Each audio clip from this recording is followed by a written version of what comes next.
Welcome back to Frankly Speaking here on WYDC TV Big Fox. I'm your host, Frank.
Well, good morning and welcome to Frankly Speaking here on WYDC TV Big Fox. I am your host, Frank Acom, and we are broadcasting live from the Hesselson studio here on Market Street in Corning. I'm so glad that you've joined us this morning.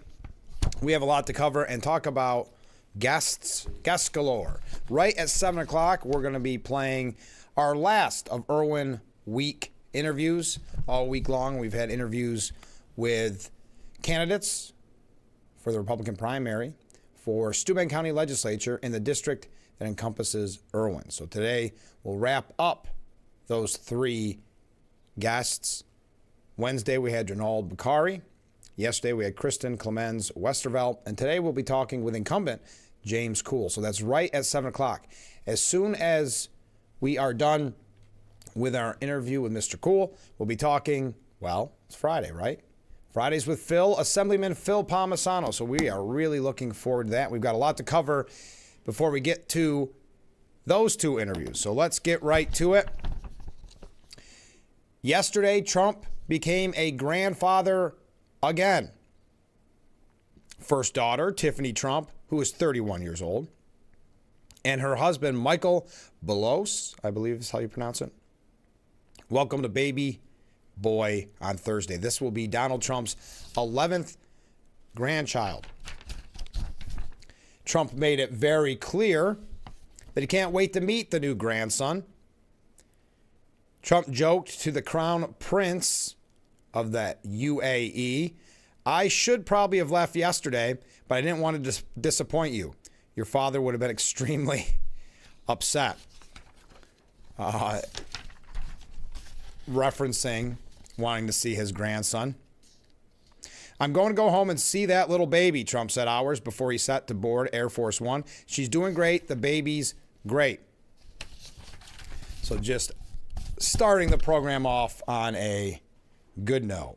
On a disturbing note, you may have saw this yesterday, and leave it to James Comey, the smartest man in the room. Well, at least you ask him.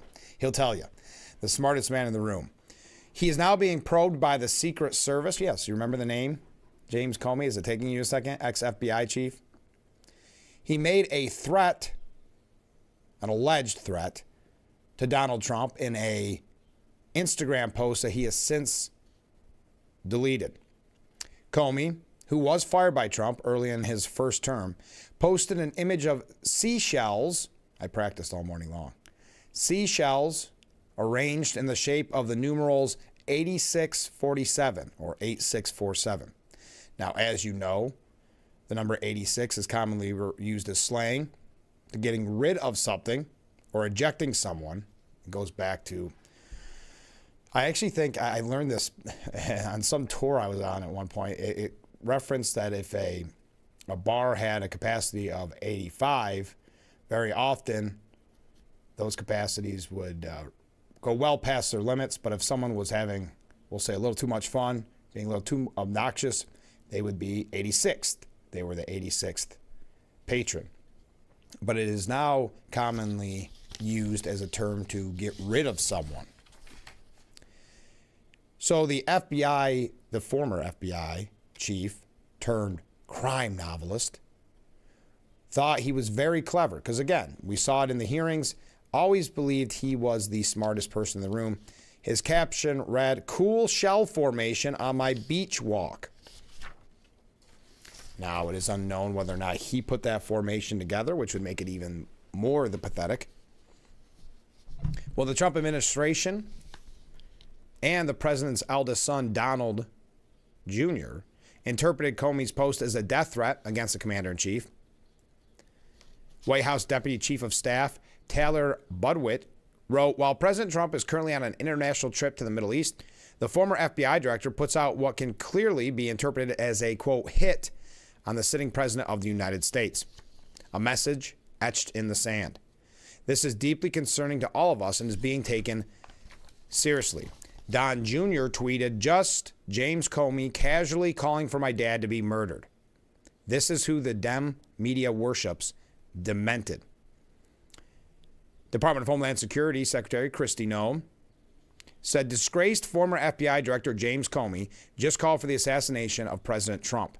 DHS and Secret Service is investigating this threat and will respond appropriately. FBI Director Kash Patel said the agency is in communication with the Secret Service and Director Curran. Primary jurisdiction is with the Secret Service on these matters, and we, the FBI, will provide all necessary support. Now, Comey, who launched the investigation into allegations of collusion between Russia and Trump, which rested on debunked intelligence from the infamous Steele dossier, claims he, quote, didn't realize some would view the post as a call for violence. Didn't realize, the smartest man in the room, perhaps one of the smartest men to ever live, did not realize what 86 meant. He had the clever caption, he had time for that, but didn't realize what that could reference from a man who already had 2 assassination attempts on his life. He released a statement saying, "I posted earlier a picture of some shells I saw today on a beach walk, which I assumed were a political message." I assumed. Now he's not even admitting that he thought it was a political message. "I didn't realize some folks associated those numbers with violence. It never occurred to me, but I oppose violence of any kind, so I took the post down." Now, the Secret Service has not responded to a request for a comment from the New York Post, but 8647. Now, Tulsi Gabbard was asked by Jesse Waters, "Are you buying that the former FBI director didn't know what 86 Trump meant?" Again, this is Director of National Intelligence Tulsi Gabbard. She said, "Absolutely not, Jesse. That is a ridiculous and insane statement to make, certainly within this context, but especially coming from a guy who's the former director of the FBI, a guy who spent most of his career prosecuting mobsters and gangsters, people who know and execute other humans and use the exact lingo of 86. Comey himself admitted in his follow-on message that he knew that this was a political statement. Well, the only reason he knew that, Jesse, was because a little over a month ago, a bunch of anti-Trump, anti-Elon Musk protesters were proliferating the use of his 8647 slogan, which was a veiled call to action to murder the sitting president of the United States. So for Comey to think that we, the American people, are so stupid as to think that he, as a former FBI director, former prosecutor, and someone who clearly pays attention to what's going on, would believe his lie that he didn't know what this actually was calling for, the dangerousness of this cannot be underestimated. When we have 2 assassination attempts on the president's life, when we have people who look to guys like Comey, who've been celebrated by MSNBC and the Democrat elite and CNN as the beacon of integrity, the law and order guy, the guy who would tell the truth no matter what the consequences. This is a guy who's issuing a hit on President Trump, the president that the American people voted for. So it's guys like Comey and others who call the president the modern day Nazi. People who are in great positions of influence who are saying that President Trump poses an existential threat to our country. These are people who hate democracy and hate the American people because they cannot stand that the people overwhelmingly chose to elect Donald Trump and send him back to the White House. So they are seeking other means to get their way and try to remove him from that position. Gabbard said Comey should be held accountable and put behind bars. So Jesse Waters asked the question. I don't want to go through all the quote, but do you believe that Comey is goading you guys to come after him because he wants to be a political martyr, which I think is a very good question. He wants to be set up so he can say, oh, look, we were right. Donald Trump is a dictator. They're coming after me. They're arresting me. They're interrogating me. I was just using my free speech. Gabbard said, whatever his intent, I will tell you that there is a guy in Georgia who was issuing threats on my life about a month ago, and he's in jail today. He has been indicted with a crime as he should have been, and he is in jail as we speak. So whatever James Comey's intent, he and people like him need to be held to account according to the law, which is something that he claims to have given his life for and stands by the rule of law. Fantastic. The rule of law says people like him who issue direct threats against the President of the United States, essentially issuing a call to assassinate him, must be held accountable under the law. So Jesse followed up and said, do you believe Comey should be in jail? She said, I do. Any other person with the position of influence that he has, people who take very seriously what a guy of his stature, his experience, and what the propaganda media has built him up to be, I'm very concerned for the president's life. We've already seen assassination attempts. I'm very concerned for his life. And James Comey, in my view, should be held accountable and put behind bars. Now, CNN's senior legal analyst, Ellie Honing, said, that's ridiculous in reference to what Tulsi Gabbard said. I mean, look, I'm no fan of Jim Comey's. I've been very critical of a lot of things he's done. I think posting this was extremely reckless, to use a phrase that he once used, and stupid. He has acknowledged that. He took it down. He said, I should not have posted this. This is not criminal. This is not a criminally chargeable threat against the president. It's political speech. It's way too broad. It's stupid. It's reckless. It's not criminal. That's just hyperbole that you're hearing from the cabinet members there. So your thoughts on that? 86. That James Comey did not understand. 86-47. The smartest man in the room. Perhaps one of the smartest men to ever walk the face of the earth. In his eyes, did not realize the implications of telling the world on Instagram. 86-47. We've got a couple updates for you this morning. We're not going to run too late because we've got to get to all of our breaks. Maybe stagger them a little bit so we have a little extra time. While playing them all, of course, a little extra time in the 7 o'clock hour with Assemblyman Phil Palmisano. So let's take our first break. A little quiet this morning. That's okay. We're just getting warmed up. I understand, but feel free to comment at any time. Feel free to wave at any time. We do have some announcements about events coming up this weekend that you will not want to miss. That's coming up later on. Also, as I mentioned, we've had Irwin Week. If you are a resident of Irwin and you missed any of our interviews with candidates for Steuben County Legislature in the Irwin District, District 12. We have those on our YouTube page as well as WYDCTV.com. Now, of course, the interview from today's program is not up with James Cool, is not up yet, obviously. That will be up probably around noonish, 1 o'clock. And I may, if I have an opportunity, put the three together and have one big clip so you can watch all three in the privacy of your home. But I'd love to hear from you, so stay with us. We'll be right back with Frankly Speaking here on WYDC TV, Big Fox.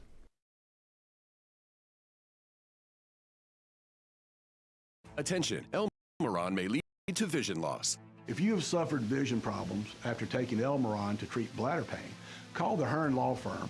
Elmeron may be responsible for your vision problems, and you may deserve compensation for your injuries. If you took Elmeron and now have vision problems, call the Hearn Law Firm at 888-308-3866 right now. You could find out if you qualify in less than 2 minutes. Call 888-308-3866 for your free case review. When you're on, don't forget to visit our Facebook page at Big Fox News. Catch up on news from the Twin Tiers. Vote on the daily question and hear about local events. All on Facebook.com/BigFoxNews. Is overall wellness important for a successful and happy life? At Hesselson's, we continue to be your wellness partner with our new infrared and traditional rock saunas and introducing Hot Springs' new Vigor Cold Plunge Tub. You can try before you buy in Hesselson's newly renovated showroom. Hesselson's also has easy financing options with 0% interest up to 5 years. Let's create positive experiences in your wellness together, whether it's a sauna or a hot spring cold plunge. After 70 years, it's still fun to poke in the corners at Hesselson's. Macy's Memorial Day sale is your chance to bring home the mattress you've been dreaming of. Get up to 60% off top brands, plus a free adjustable base or box spring on select mattresses, and get a Macy's gift card on our best brands. Macy's Memorial Day sale, now through Sunday. Welcome back to Frankly Speaking here on WYDC TV Big Fox. I'm your host, Frank Acom. And how can we help like that in our small businesses, not to sound cliche, but are the backbone of our community? Let's talk about we. Thanks, as always, to you, the viewers, for sending in your texts and your voicemails. Now we go to a comment. This is from John in Elmira. Make sure to catch Frankly Speaking only on AM Big Fox News WYDC or visit our website at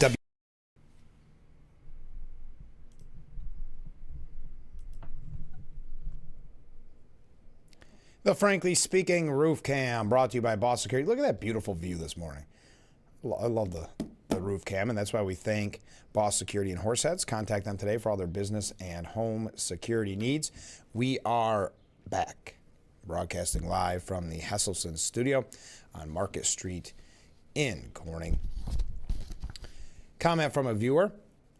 Good morning, Frank. Well, hey, good morning, Mark. The smartest man just became the dumbest man. They should 86 him to jail. Now, wouldn't that have been nice if that's how Comey would have referenced it, instead of leaving it so ominous, leaving it so open to interpretation? Thank you, Mark. I appreciate that. A couple quick college updates. We're not going to spend too much time on this, but the Trump administration has added fuel to the fire. There is now a new Justice Department investigation. It is using a law typically used to go after government contractors for swindling.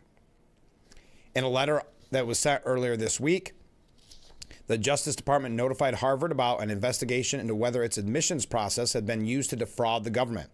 The inquiry was opened under the False Claims Act, a law designed to punish those who swindle the government, according to the letter. The investigation adds to the mounting pressure on the nation's oldest, wealthiest university to overhaul its admissions, curriculum, and hiring practices to align with President Trump's political agenda. And that is not, this is coming from the New York Times, that is not factually accurate. What they're saying is no more discrimination. I don't think that's too much to ask. I don't think that's, I would hope, ending discrimination, ending anti-Semitism is not just Trump's agenda. I would like to think it's more than just Trump's agenda. But apparently, according to the New York Times, it is not.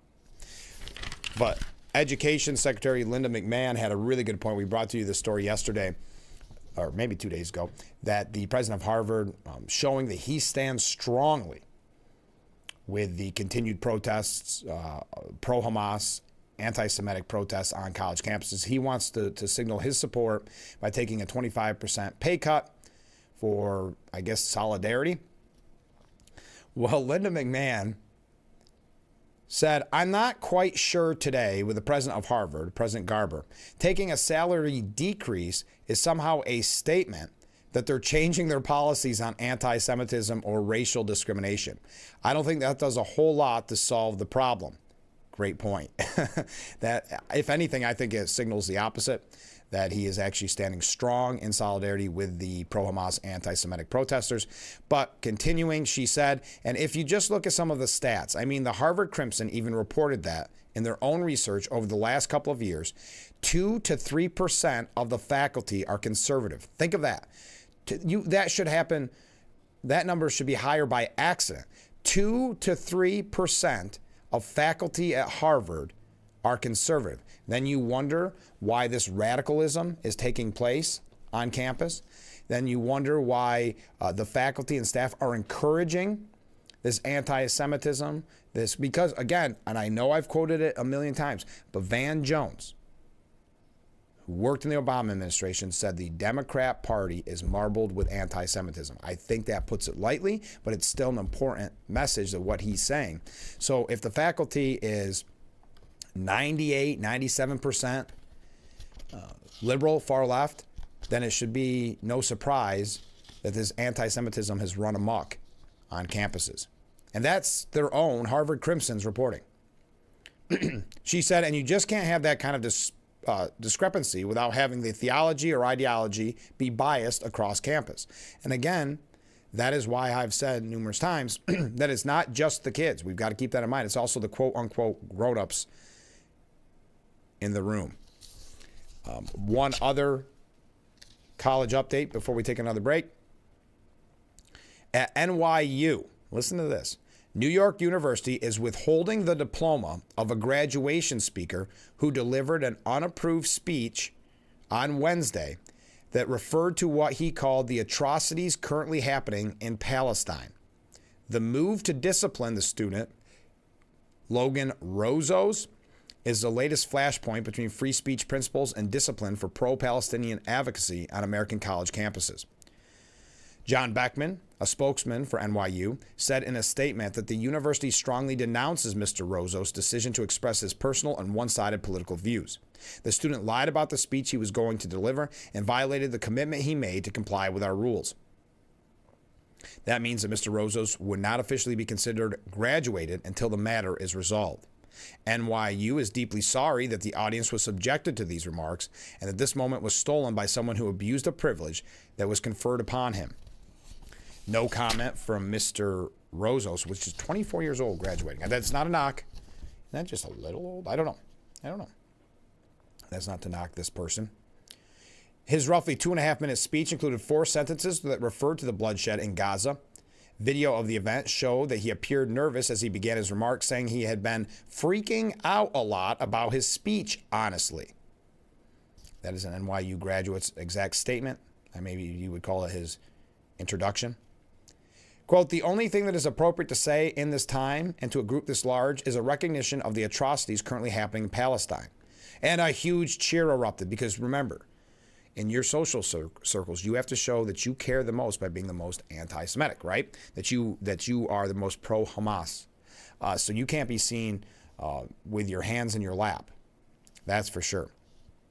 He continued, "The genocide currently occurring is supported politically and militarily by the United States, is paid for by our tax dollars, has been live streamed to our phones for the last 18 months. He added that he hoped to speak for all people who feel the moral injury of this atrocity. Shouts that seemed to oppose the speech erupted as Mr. Rozos was concluding as he condemned this genocide and complicity in this genocide. Following his remarks, pro-Palestinian voices, again, New York Times, pro-Palestinian, never anti-Semitic, never pro-Hamas, but okay. They praised the speech, while pro-Israel voices condemned it. Executive Director of CARE, a Muslim civil rights organization, said, "We commend Logan for using this opportunity to demand an end to the bloodshed in Gaza. We demand that NYU formally release Logan's diploma, which he rightfully earned, and suspend any disciplinary proceedings against him." Scott Richmond, Regional Director of the Anti-Defamation League, a Jewish civil rights organization, focused on anti-Semitism, saying that the ADL was appalled by the speech. "We are thankful to the NYU administration for their strong condemnation and the pursuit of disciplinary action." And you need consequences like this. You need actual punishment, not what we've been seeing at Columbia and elsewhere. Finally, just so you know, Mr. Rozos identifies himself in professional biographies as an actor, artist, a gay, black, trans man, as well as an advocate for LGBTQ people. He made his acting debut in David Makes Man, a 2019 television series. So that coming from the New York Times, but actually a little bit of teeth on this punishment. Now, how long his lack of a diploma lasts, time will only tell. We're going to talk about the big, beautiful bill coming up here in just a little bit. Feel free to weigh in. We've got a very busy show, so if you're going to get your comments in, at least on the national front, you're going to have to do it soon because then we have local and state. But if you have questions for Assemblyman Phil Palmisano, we'd love to hear from you. We're going to cover all the issues with the budget. That's in the 7 o'clock hour. So stay with us. We'll be right back with Frankly Speaking here on WYDC TV, Big Fox.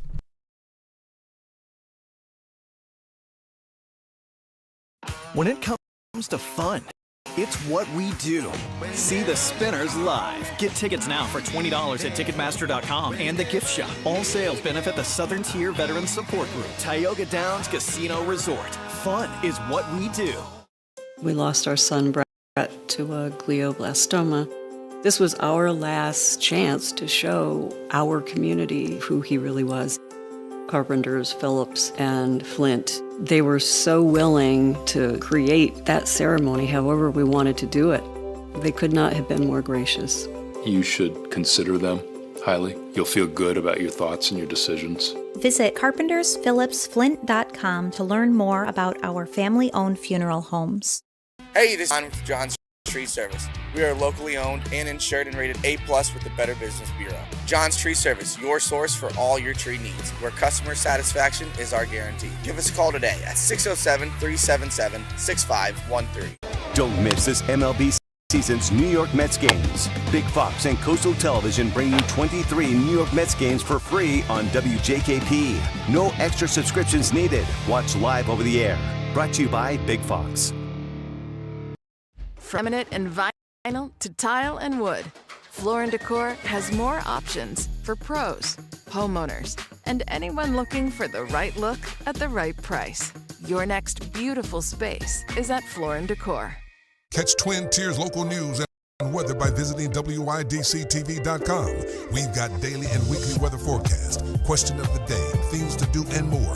WYDCTV.com, your website for everything Twin Tiers local. When it comes to fun, it's what we do. See the Spinners live. Get tickets now for $20 at Ticketmaster.com and the gift shop. All sales benefit the Southern Tier Veterans Support Group. Tioga Downs Casino.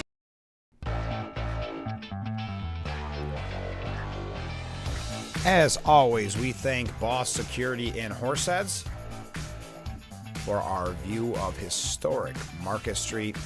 Contact Boss Security today for all your business and home security needs. We are back broadcasting live from the Hesselson studio here on Market Street in Corning. Republican leaders are facing a potential vote shortfall in the House Budget Committee. The planned Friday vote to advance the mega bill, the big beautiful bill, is increasingly in peril, with at least 3 hardliners pledging to oppose the party line legislation.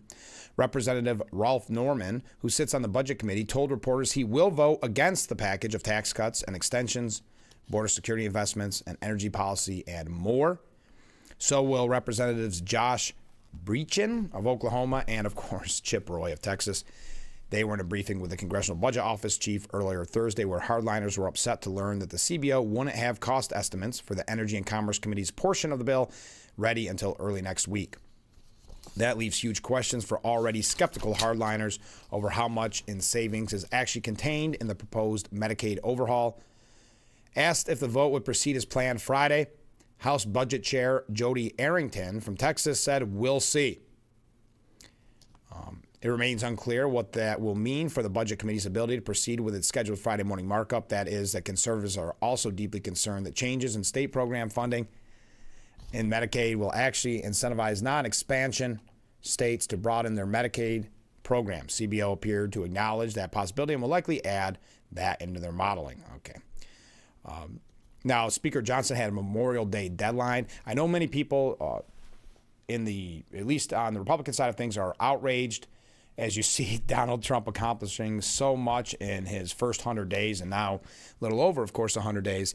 And to have this kind of languishing, kind of sitting out there, not having a lot done in what is a very short window that you have this power. I mean, let's face it, beginning in just until the end of the year, the beginning of next year, then it's all, sadly, all focused on re-election. So they have to get these things through. Strike the iron when it's hot, make hay when the sun shines, whatever other cliche you could think of. Johnson, heading into a House Republican conference meeting Thursday afternoon, said, "We're going to get that done, and we're working on all those issues. We have a duty to know the true cost of the legislation before advancing it." Johnson said that he is going to speak with Breachin in a little while.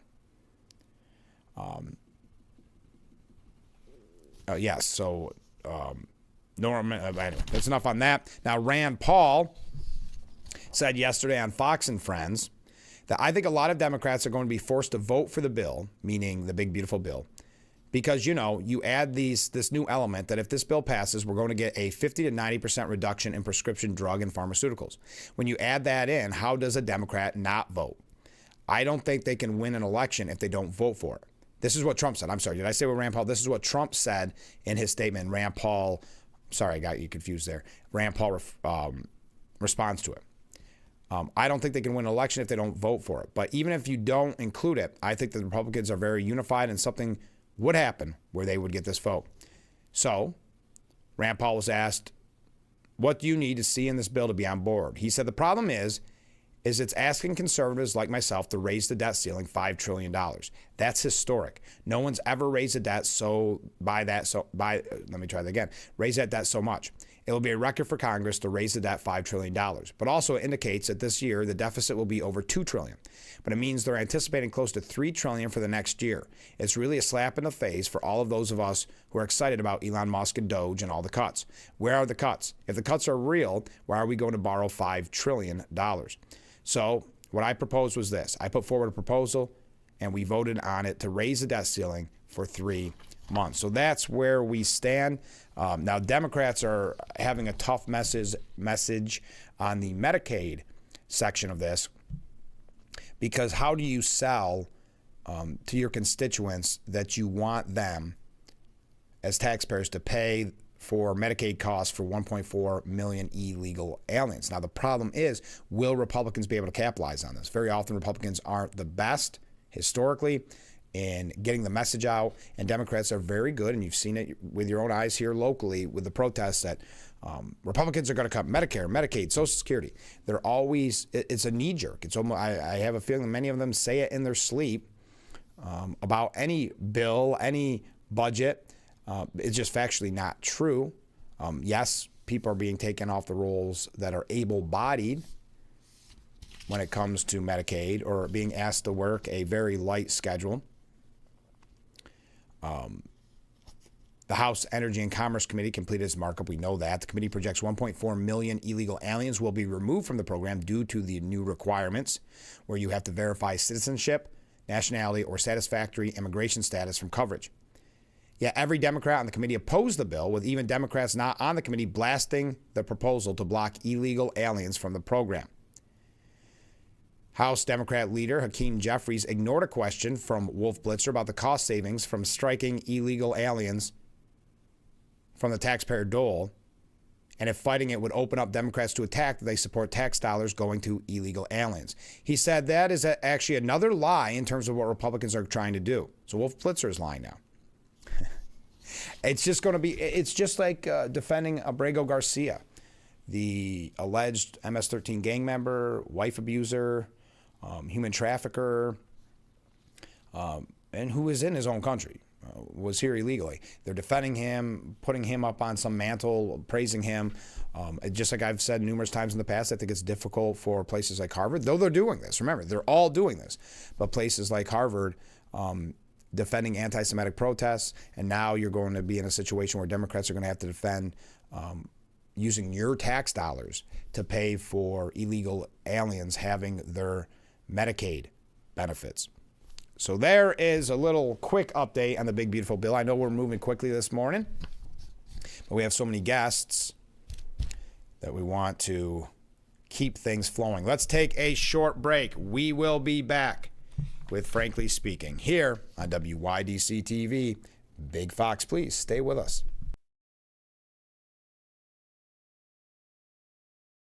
If you or a loved one regularly used hair relaxers or straighteners and were diagnosed with uterine, ovarian, or endometrial cancer, you may be entitled to significant financial compensation. I've used hair relaxers for years. I had no idea they could cause cancer. Chemical hair relaxers and straighteners have been linked to serious conditions, including several types of cancer. If you used hair relaxers and have been diagnosed with uterine, ovarian, or endometrial cancer, call us now. There's no fee unless we win your case. Call today. Twinkle, twinkle, little star. Every great performance starts with a great night's sleep. It feeds your day. How I wonder what you are. Makes good choices great ones. Because to get the best you, the best thing to get is this. Every great night's sleep starts with Natrol. New Natrol Sleep and Restore for your ultimate restorative sleep. It's the 25th Waterfront Festival and Cardboard Boat Regatta, a day full of fun for all ages. Register at watkinsglen.com/waterfront festival. Hope that boat is sturdy for the big day, June 14th. Anyone, anywhere can record crimes as they happen, and we're going to watch them right here. He just took his car.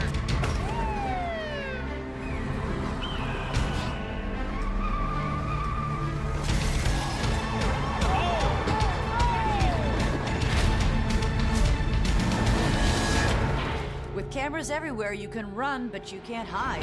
Watch iCrime. Every day, Ebony K. Williams presides. Untrue, Your Honor. What, you're going to have your turn. Is another day when right prevails over wrong. I can tell what happened here, sir, because I was born at night, not last night. The only thing that matters, sir, is how I see it. Equal justice with Judge Ebony K. Williams.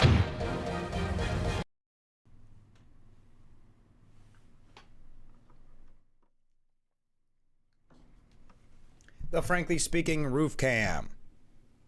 Brought to you by Boss Security and Horseheads. Contact them today for your business and home security needs. We are back, broadcasting live from the Hesselson studio here on Market Street in Corning. Ken writes in, what are the chances the former director of the FBI was casually walking on the beach near the water and came across a seashell message in the sand that said 8647? That he immediately recognized it as a political statement, that he didn't know what the number 86 represented. And that's very much like Tulsi Gabbard was saying. You're Johnny Law, right? You're the smartest man in the room, and you also happen to be Johnny Law, and you've never heard what the term 86 is used for? And also, I agree with you. What's the chances? The only thing that can make his post more pathetic with his statement that he made and the release of it would be as if he built that seashell formation. But I'll continue with what Ken had to say. For a man that tried to keep Trump out of office and clearly hated him, I say the odds are 0 and none. I would agree. He obviously created the message himself. Boy, if you're right, Ken, isn't that pathetic? He should be prosecuted, but he won't be in this political world. He will be protected and revered by the Democrats for having the courage to plant the seed for another assassination attempt. Ken, I think who was it? Jesse Waters had a very good point. I think he misses being the martyr. He misses being in the spotlight. So what this gets him is if Trump does, or the Trump administration does find significant cause to go after him, he'll say that he's being politically prosecuted, that he's a martyr. He misses that being the center of attention. That's for sure.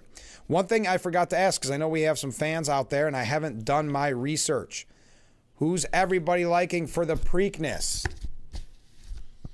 I know, was it Sovereignty? Yeah. That I know the winner of the Kentucky Derby is not going to run. So I know that a lot of people sad that there is no chance for a Triple Crown. But still, it's going to be a fun race. Your thoughts? All right. Got some comments coming in. Yeah, Sovereignty is not racing. I'm not going to read the field because I'm sure there's a lot of names. Oh, is there only 9 horses? Okay, here we go. Pick just by names or if you've researched. The Preakness this weekend, you have in the first pole position, Goal Oriented. Then Journalism is back. Then American Promise is back. Heart of Honor, nice name. Pay Billy, I like that one. River Thames. River Thames, is that how you say that? Sandman, Clever Again, and Gosger. Your thoughts on the Preakness. Okay, now we've had the Supreme Court conversations. If you've been paying attention, yesterday the Supreme Court mulled birthright citizenship. And it's kind of interesting. It looks as if they may not be crazy with the idea of Trump's executive order, but they also don't like, it seems, that these lower courts have all this power, that these lower courts can essentially end the agenda of the President of the United States, voted on in a landslide, by the way, by the American people. So what they're maybe signaling, that the lower courts should not be able to block the order nationwide, a central question in yesterday's proceedings. It's not clear what the decision will look like, but legal experts think the court could simultaneously try to limit the lower court's ability to use nationwide injunctions while also preventing Trump from carrying out his executive order. So it should come out next month. Now, Justice Barrett questioned the Trump administration in the birthright case, and a lot of Trump supporters are getting very nervous, getting very angry at Amy Coney Barrett. This was during the oral arguments. In a lengthy exchange with U.S. Solicitor General D. John Sauer, Barrett grilled the lawyer about the administration's plan to follow judicial rulings. Barrett began her questions from the bench by picking up where Justice Elena Kagan left off. Did I understand you correctly to tell Justice Kagan that the government wanted to reserve its right to maybe not follow a Second Circuit precedent, say in New York, because you might disagree with the opinion? I don't want to go through all this, but a lot of Trump supporters are really upset. I can't read the back and forth. You'll get bored out of your mind. But we've had some very interesting. Well, this is typical for Republicans. Sadly, Republican presidents who pick these judges. Democrats are very, very good at picking their Supreme Court justices. Those justices will not waver. They will go far left 99.9% of the time. But when it comes to Republicans, we pick people that very often do not stick by their supposed conservative values. One conservative commentator said, Amy Coney Barrett is proving once again she may be the worst Supreme Court pick ever by a Republican. She has a lifetime appointment to the Supreme Court because of Donald Trump, yet you can hear her disdain for the Trump administration. Another posted, sad that Justice Amy Coney Barrett was a wasted pick. Strong conservative her entire career, gets to the Supreme Court and becomes a weak liberal. And it almost seems like I'm not conspiratorial here, but this has happened so much with Republicans. It almost seems like there's these up and coming judges that realize, hey, be very conservative. I may get my spot even if I'm liberal at heart. Now, Chief Justice John Roberts actually had to stop Sonia Sotomayor from interrupting questions. Roberts interjecting, can I hear the rest of his answer? So she actually is almost like a fact checker on the news, interrupting the person that they're asking the questions to. It's almost turned into like a congressional hearing, and you know that a lot of that is grandstanding. So very frustrated. Now on MSNBC during Morning Joe's broadcast yesterday, former U.S. Attorney for the Eastern District of Virginia, Chuck Rosenberg, said President Donald Trump's argument against birthright citizenship may unilaterally prevail.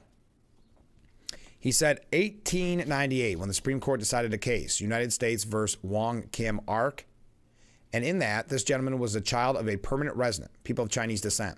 And the Supreme Court said, based on the reading of the 14th Amendment passed just 30 years earlier, 1868, he was subject to the jurisdiction of the United States by being born in this country to those parents. So the 14th Amendment goes back to 1868. Supreme Court precedent goes back to 1898. That's been our understanding ever since. Could it change? It could change. Might President Trump be proved right? He might be proved right. But it is absolutely distinctly the minority view. Now, Benjamin Weingarten writes a really interesting piece that I'm going to tell you about when we come back. So stay with us. This is, frankly speaking, here on WYDC TV. Big Fox will be right back.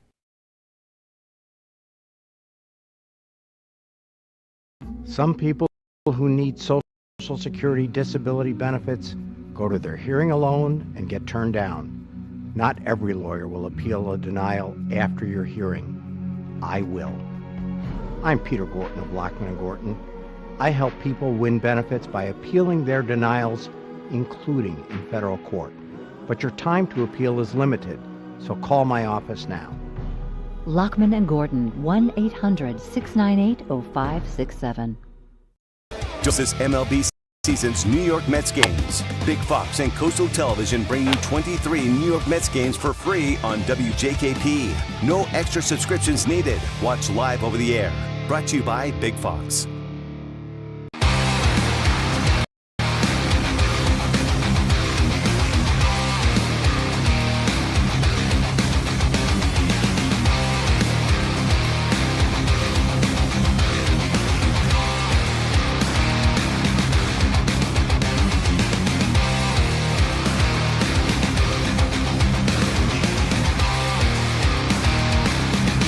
Get yours at Current Power Sports in Pine City, New York and Wellsboro, Pennsylvania. The Twins' first prime-time local news. Catch weather, local and national news, events, and more with our anchors, Dante, Haley, and Ann. Find out what's happening in your community and more by watching Big Fox 10 p.m. News on W. The Frankly Speaking Roof Cam, brought to you by Boss Security in Horseheads. Contact them today for all your business and home security needs. We are back broadcasting live from the Hesselson studio here on Marcus Street in Corning. Comment from a viewer: the actions of Comey are a chilling reminder of just how far off the rails the Democrats have gone. Whatever happens to Comey, the message is out. The question is, why isn't Comey in jail somehow? Well, they are looking into it. We are told that Johnny Law, a man who has dedicated his whole life to truth, justice, and the American way, the smartest man in the room, James Comey, did not know what 86 meant. To 86 somebody meant. Think of that. That's what we are to believe. But as that viewer so astutely put it, the message is already out. Okay, Benjamin Weidengarten said, will the Supreme Court stop radicals in robes from subverting the president and imperiling the separation of powers via rule by universal injunction?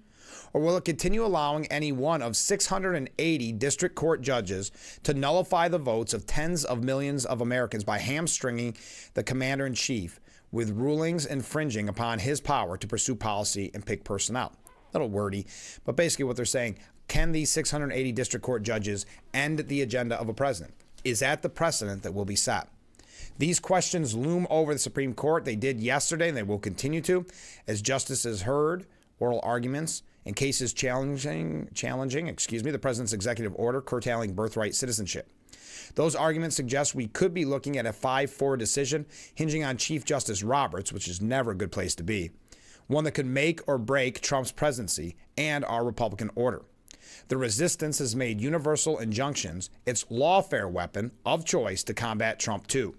Left-wing plaintiffs have shopped hundreds of lawsuits to like-minded judges to secure 40 such injunctions in under 4 months, shutting down a slew of administration policies nationwide.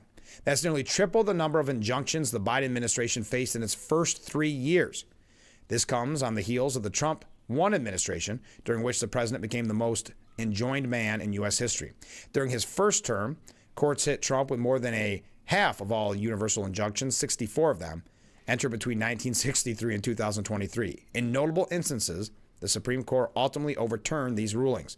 But the public did not get the policies they voted for enacted while those cases were litigated.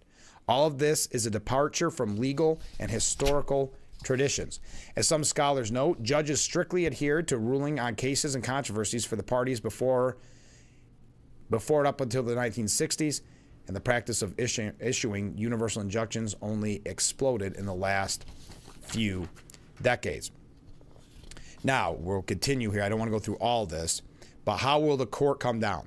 My read of oral arguments is that Justice Sonia Sotomayor, Ketanji Brown Jackson, and unfortunately, Elena Kagan, who had previously spoken critically of universal injunctions, are all nays on curtailing the practice. Yes, she will change her core beliefs because Democrats are very good at picking their Supreme Court justices when Republicans are not so lucky. To varying degrees, Justice Clarence Thomas, Neil Gorsuch, and Samuel Alito had previously indicated their skepticism of the legitimacy of universal injunctions. Nothing during oral arguments indicates that they have been persuaded otherwise. Justice Brett Kavanaugh and Amy Coney Barrett had at least indicated their openness to consider the question of their legitimacy. The court must put an end to judges playing resistance philosopher kings and restore power to our elected leaders. Even though you can hear the disdain in many of their voices for the Trump administration, you must still do what is right at the end of the day, and that concerns me if that will happen, the precedent being set. Okay, we do have some New York State issues, not a lot to get to because we're going to be talking about it extensively. Let's breeze through these very quickly because we're going to talk about New York State issues extensively with Assemblyman Phil Palmisano. Also, keep in mind, we do have, before that, right at 7 o'clock, James Cool will be our guest. Okay, an update from yesterday's program. Oh, and by the way, when we come back from break, before James Cool joins us, so get your comments in for this hour. We do have, I see here, I haven't read it yet, but we're all very excited. We have a Climate Fact Friday with Bob. Yes, that's coming up next. We all look forward to that. We'll get to it in the next segment. I mentioned yesterday the baby face, the young kids called Little Devils. It's a migrant gang that is running amok in New York City. And we had mentioned yesterday, we had to breeze through it really quickly because we were out of time. It was because we knew that they were growing in rank because there's no consequences. Because of New York state laws, these kids will not be punished. So gangs are recruiting members at younger ages so they can hold the weapons, they can hold the drugs, hold the money. They keep getting busted, but it's the cops who are handcuffed. The pint-sized migrant punks who ganged up on an autistic teenager on Staten Island this month continue to run amok in the Big Apple because the state's lax laws are putting up barriers for the NYPD.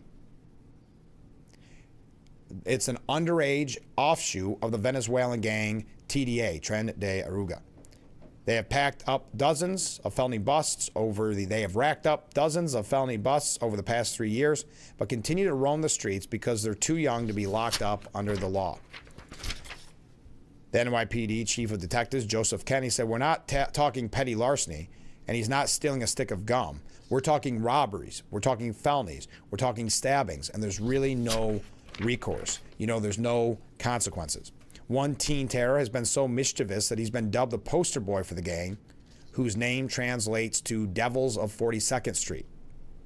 The troublesome 15-year-old has more than a dozen busts on his rap sheet, and it took the May 5th attack on the disabled teen to finally get him locked up. Yet he had been loose on the street for months despite repeated busts for robbery and assault, the uncomfortable norm for dozens of other underage migrant marauders who know they're going to walk, law enforcement sources said. And we talked about these gangs. They know they're not going to get in trouble. We know there's not even a slap on the wrist because of these raise the age laws. And it just means there's going to be more victims because Albany just does not care. They want to tie the hands of law enforcement while protecting and encouraging and empowering the criminals. Now, also on the New York front, I know I'm no segue. That was just an update from yesterday. The DOJ is being urged to investigate the New York gun laws. On May 15th, I know just yesterday, Congresswoman Claudia Tenney sent a formal letter to U.S. Attorney General Pam Bondi.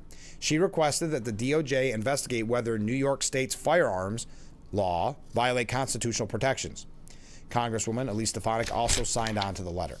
In the letter, Tenney and Stefanik point to several landmark Supreme Court decisions that define the scope of the Second Amendment: District of Columbia v. Heller, McDonald v. City of Chicago, New York State Rifle and Pistol Association v. Buren. According to the lawmakers, these rulings confirm an individual's right to keep and bear arms. Therefore, they argue New York's current regulations violate the Constitution. They highlighted three specific policies that they believe are unconstitutional: a ban on commonly owned semi-automatic rifles, mandatory licensing and registering of firearms, a cap of magazine capacity that they describe as arbitrary. These restrictions amount to structural repudiation of the Second Amendment. Law-abiding gun owners must be protected. So we will keep a close eye on this. In the letter, they emphasize the Department of Justice's responsibility to uphold constitutional rights. The Second Amendment is not a suggestion. It's a constitutional guarantee that requires enforcement. According to Tenney, DOJ intervention is necessary because New York lawmakers have, in her words, restricted the right of New Yorkers for too long.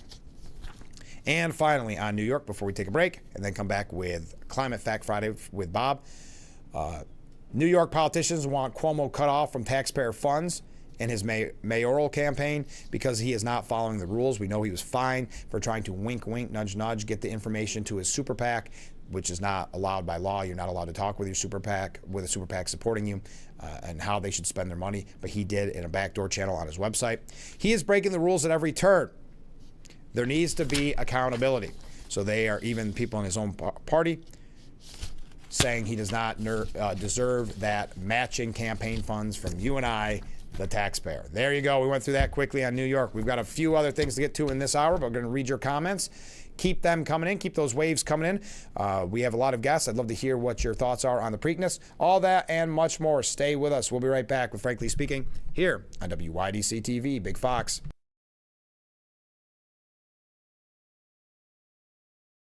William Matar has a reputation for being a good guy. Because I am a good guy. For being focused on motor vehicle accident cases. Because I focus on motor vehicle accidents. for fighting for his clients. Because I fight for my clients. If you've been injured in a motor vehicle accident, it matters who you hire. It matters in the experience as well as the results. Call William Matar. Visit WilliamMatar.com. Children learn from our behaviors.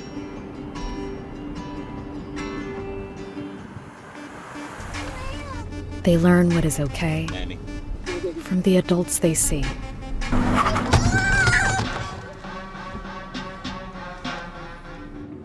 If you're a distracted driver, chances are they will be too. What kind of driver are you raising? Hi, this is the owner of Hesselson's in Amara Heights. At Hesselson's, we care about your well-being and overall health, whether it's relieving stress, muscle recovery, increasing circulation, or just revitalizing the body. Hesselson's now has 2 complete line of infrared and traditional rock saunas in our new and expanded showroom. Come in today and see why owning a sauna is a start of your new healthy lifestyle. Hesselson's is still locally and family-owned and operated in Amara Heights. After 70 years, it's still fun to poke in the corners at Hesselson's.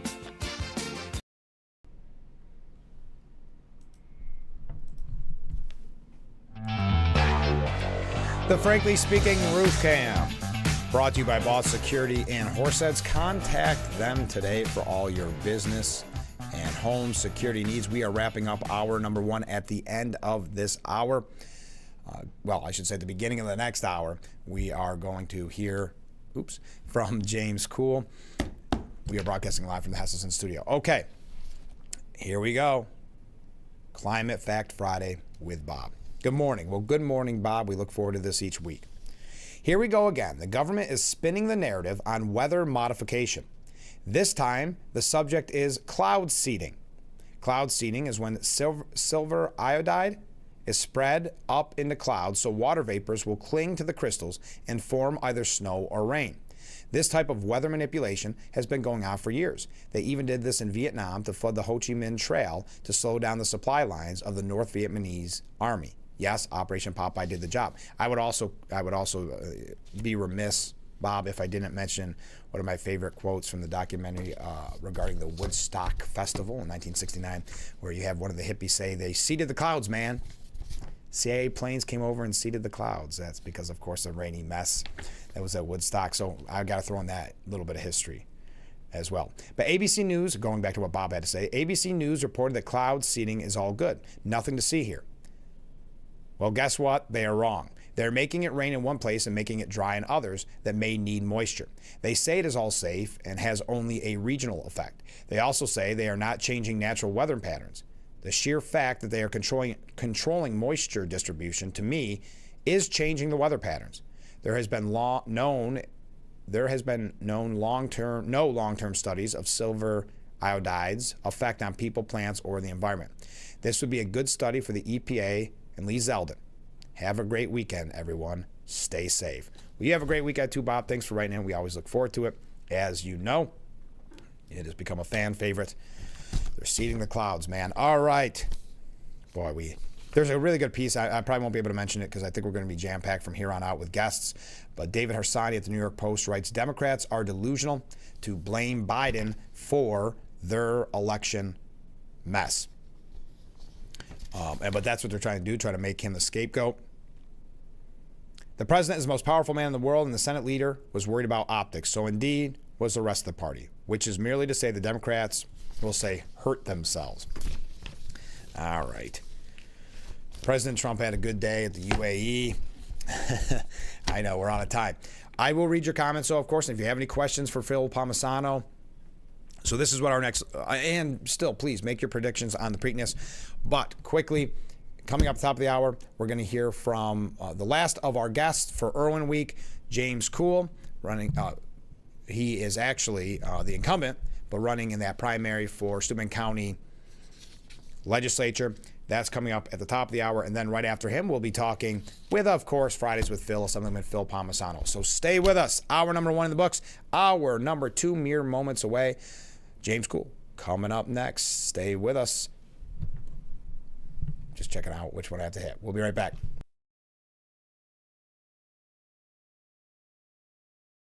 If you or a loved one regularly used hair relaxers or straighteners and were diagnosed with uterine, ovarian, or endometrial cancer, you may be entitled to significant financial compensation. I've used hair relaxers for years. I had no idea they could cause cancer. Chemical hair relaxers and straighteners have been linked to serious conditions, including several types of cancer. If you used hair relaxers and have been diagnosed with uterine, ovarian, or endometrial cancer, call us now.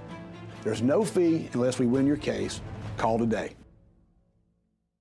When it comes to subs, wings, strombolis, and calzones, nobody does it better than Picnic Pizza. Picnic Pizza has been serving the Twin Tiers for over 40 years. With 2 convenient locations to serve you, Horseheads and Big Flats, you can dine in, carry out, or we'll deliver in a 5-mile radius. We offer everyday in-house specials like a family pack, 1 large pizza, 1 dozen wings, and 1 quart of soda. Having a party? How about a party pack? 1 sheet pizza, 2 dozen wings, and 2 quarts of soda. Picnic Pizza, the best darn pizza in the area.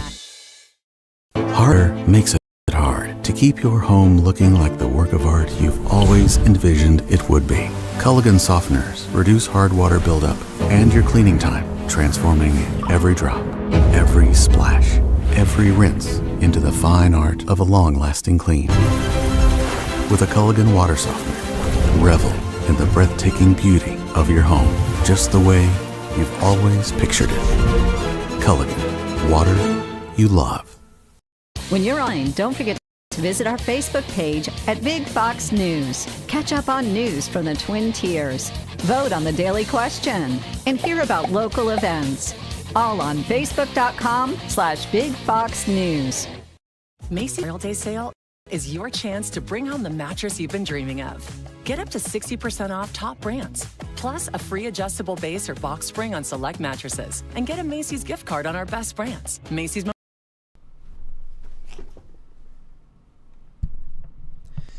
The Frankly Speaking Roof Cam, brought to you by Boss Security and Horseheads. Contact them today for all your business and home security needs. Welcome back to Frankly Speaking here on WYDC TV Big Fox. I'm your host, Frank Acom. We are broadcasting from the Hesselson studio, and this is the Steuben County Office for the Aging section of our program. Steuben County Office for the Aging, committed to maximizing quality of life, safety, and independence. And joining us in the Hesselson studio, making his Frankly Speaking debut, James, thanks so much for being on the program. Thanks for having me, Frank. Happy to be here. So, as I made the disclaimer in this whole week, I am an Irwintown resident. And I am on the Irwintown board, so you're getting the same question as every other candidate. It's that time of year. You're used to it. So let's start at the easy question, the softball question. Tell us a little bit about yourself, your background. Absolutely. So thanks for having me on. And obviously it's been a privilege to serve the town of Irwin, both on the town board and in the county legislature for the past 4 years. It's been a really great time to be, and a huge honor to be able to get to work and go to fight at the county level for Irwin. So thanks for having me on. I'm looking forward to talk a little bit more and get the opportunity to serve 4 more years. About myself, I'm born and raised in Steuben County in Hammondsport, and I moved to Irwin about approximately 10 years ago. I was able to persuade my wife with a well-timed drive down Market Street when the snow was falling and the trees were lit up around Christmas, and was able to win her over here on returning to Steuben. And at this point now we have 3 young boys, which keep us young and obviously keep us very involved in the community. I'm a Little League coach. We're active in the Cub Scouts and PTA and a number of other organizations. But it's been an excellent time to be able to be here in Steuben. And professionally, I work for a local business intelligence company, a software company out of Horseheads. And so I work with customers and clients across the country, just helping them use data and data analysis to make better decisions and develop strategies in their day-to-day. So that's something that I think is what I bring to the county legislature and to the town board, is really that problem-solving perspective and using data to help guide kind of our decision-making and how do we use taxpayer funds in the best way possible. I promise I wouldn't deviate questions, but I don't think anybody would be mad. How's the team look this year? Team is great, off to a great start. 2-0. I want to say a quick shout out to thank you Apple Creek Townhomes as a sponsor, and thank you all the sponsors that support Corning Painted Post Little League. Okay, don't be mad at me. But why did you decide to? This is kind of a 2-part question. It's a little different, but why did you decide to run for Steuben County Legislature to begin with, and then now for re-election? Sure, absolutely. I mean, great question, and it's funny how 4 years has flown by.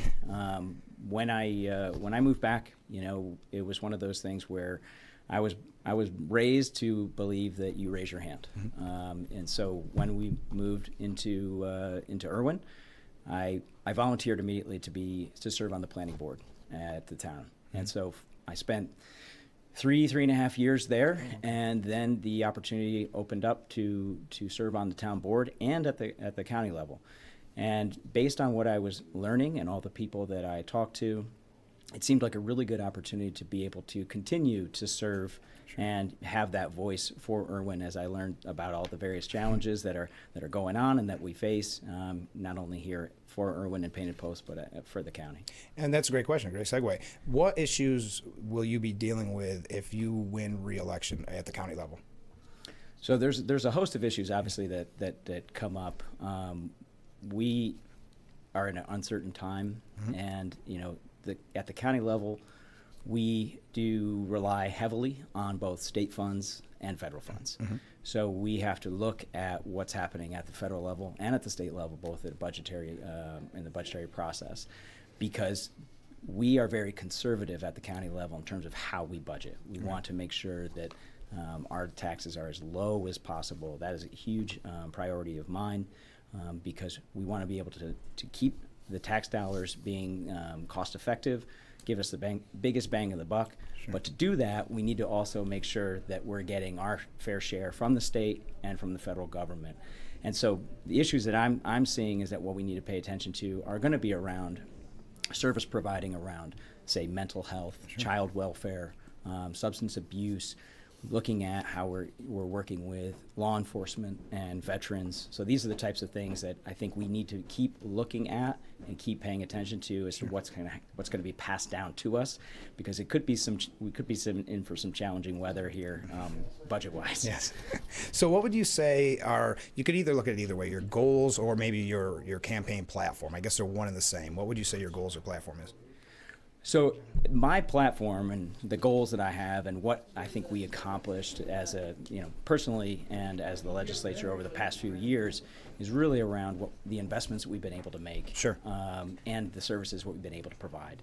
So for me, being able to offer up benefits to our law enforcement community, to the veterans community, around increased pay, increased services. I supported reducing the number of years that are required for our police and law enforcement to retire, to receive that pension, and additionally increase their pay. It's a dangerous job and one that deserves our support. And that's where, and we want to make sure that we are using the dollars that we have in the most effective way possible. What I hear from when going around and working with the town of Irwin is that we want to raise our kids in a safe and prosperous place. And so in order to keep it safe, we've got to make sure law enforcement is well trained, well staffed, getting the tools that they need. Now, we also need to make sure that we are working with small businesses to support and nurture them. They absolutely are the backbone of a community like ours that relies on visitors, that relies on local manufacturing, that relies on the economic activity that we're able to develop. So my platform is also to help keep pushing on small businesses in terms of being able to support them as we go forward. And I'm going to do a quick plug because we're going to be launching a local small business roundtable series. The first one's going to be coming up next month. And that's really a chance for us to engage business owners and those that are looking to start a business and kind of introduce, not only hear from them directly as to maybe some of the challenges that they're facing, some of their concerns, their worries, but also then to connect them with some of our partner agencies that we at the county help support here, but they are fully focused on helping our small business community grow and expand. So really those are kind of the things that we do need to be paying attention to and really are the focus of hopefully my work here and then for the next 4 years. Now there's in the news category of my questions here, we're always making news on this program. Recently, there's sadly been historic flooding year after year. And Steuben County has been so many tragic situations with the flooding. Not so much, luckily, thank God, in Irwin, but what are your thoughts on, and I know Kelly Fitzpatrick released a piece the other day about it, how can we deal with this flooding in the Steuben County area? So you're absolutely right, and it's, flooding is the most obvious way that you're seeing, there are storms that are coming now and affecting us, where before maybe we could have gotten away and we survived some near misses with passing hurricanes. Right. But it's not just about flooding. At Irwin, we suffered a huge windstorm last year where, even in our neighborhood, a power line came across the road and cut us off. And we had no power and no ins and outs for 2 days. And one of those things is where we need to at least start to pay attention to what are the ways that we can build our resiliency as a county. It's about making some infrastructure improvements, right? When you're working with partners like Soil and Water to help kind of impact the capacity of our, the waterways in terms of what they can be able to handle when these storms pass through. But at the same time, there are some unfortunate limitations that are placed upon us, and we see it at the Irwin level when it comes to how we can interact with our local waterways to prepare so that we can reduce the risk of flooding. But it's a problem that's not going to go away. No. And it's one of those things that why we do conservative budgeting at the county level is to sort of have that extra money, the fund balance, to be able to respond. Because I think with the way things we're hearing about is that it may fall a little bit more on the county and less than the federal government to be able to be there and to help support our residents. Next topic in the news, more so not as recently as the flooding, but your thoughts, your take, and you have a little different perspective because you were in the legislature at the time of the sheriff and the county. Sure. Yeah. So I assume you're talking about the indemnification stuff. Yep. And so I just have trouble saying that word. That's why I avoided. No, I'm just kidding. I don't think you're alone. So the way I view it is really through the lens of reducing the exposure of liability risk for the county taxpayer, and that's really it. I respect the sheriff and the job that he was elected to do, and this was really around what we can do to make sure that when a tragic accident could happen, how is it going to impact a county taxpayer like you and me, right? And the idea is that we need to be doing and looking at everything at a county level that can help reduce that risk so that if something happens, we don't have a huge hole that is punched into our fund balance that then has to be made up for by looking at raising taxes. One thing I want to avoid at all costs. We already have that big enough burden here in New York State that if we can do anything at a county level, that's really what I'd like to do. Changing it up completely different, but everybody on this program is very community centric, and we talk about getting involved in politics and obviously petition season, right? Some people take them out for other candidates, some take them out for themselves. It's not a fun process because when they did it, but how did your petition process go this year? Well, I love the petition process because it's the first step in really what any candidate needs to do, but it's also so beneficial to the candidate in terms of understanding what's really what's on the minds of your residents and your neighbors, and so it's also that great opportunity to have a one-on-one conversation. And also on their turf, right? Because too often, as serving on a legislature, on the town board, people don't have the ability to get there and then to raise their concerns. So here's an opportunity for you to be able to go and say, what's going on? What do you think is important to you, and what can we do to help? Right. And what did you find was the biggest concern for voters as you knocked on their door? Oh, rising costs. It was economic based, and so it was really around. I'm concerned the taxes are going to be going up. There was reassessments that happened, the rising costs of just ordinary goods.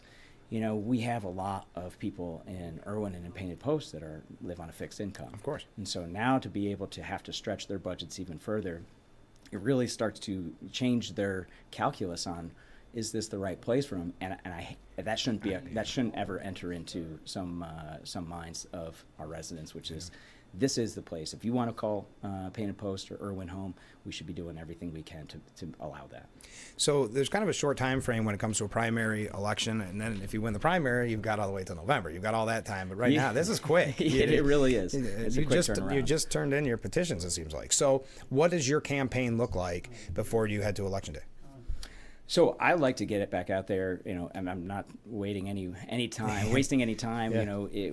I'm going to start having some coffee events, really just to kind of say, hey, come sit down, let me buy you a cup of coffee, and I just want to hear what's on your mind. Sure. And same thing, I'd like to do some community cleanup days. Okay. It's really kind of a cheesy way to say, listen, let's go out, let's help. I mean, let's just see what we can do. And by the same time, you get to know me better, I get to know you better, and also things that are on your mind. Sure. I'm going to be doing an event a little bit bigger in June. Okay. That everybody will be invited to. So it's just come and again, hear what's going on. I want to hear from you. That's the best way that I get to learn. Sure.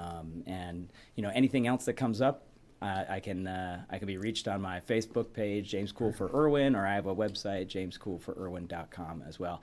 And not to mention, I have posted email at the county level, and also my cell phone is on the county website as well. My next question was going to be find out more, but you just I figured it was a lead-in, It was a perfect segue. We asked your other opponents the question: if it were to happen, would you be open to a debate?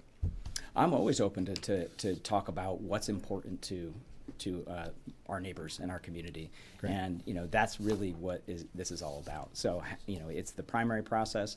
I totally respect it, and if anything, it's going to help us kind of stay focused on going forward what's important. Great. Final question: what would you say to voters before primary day? One, please vote. But two, it's really around. I would like to keep working. Keep the momentum of the stuff that we've already accomplished. Sure. Right. I was able to host a veterans luncheon here in Irwin to try to inform our veterans about the benefits that they deserve, and it's also going to be the same thing about small business. So. Sure. I'm accessible. I'm here. I'm active in the community. I'm a frequent runner, so if you ever see me running around the neighborhood, also just feel free to stop me. But I think Irwin's going to be best served by someone who is listening to what is important to them and is able to do the work that it requires. Great. James, thanks so much for being on the program this morning, making your debut. Let's do it again soon. I would love to come back. Thanks, All Frank. right. We'll be right back with Frankly Speaking. Stay with us.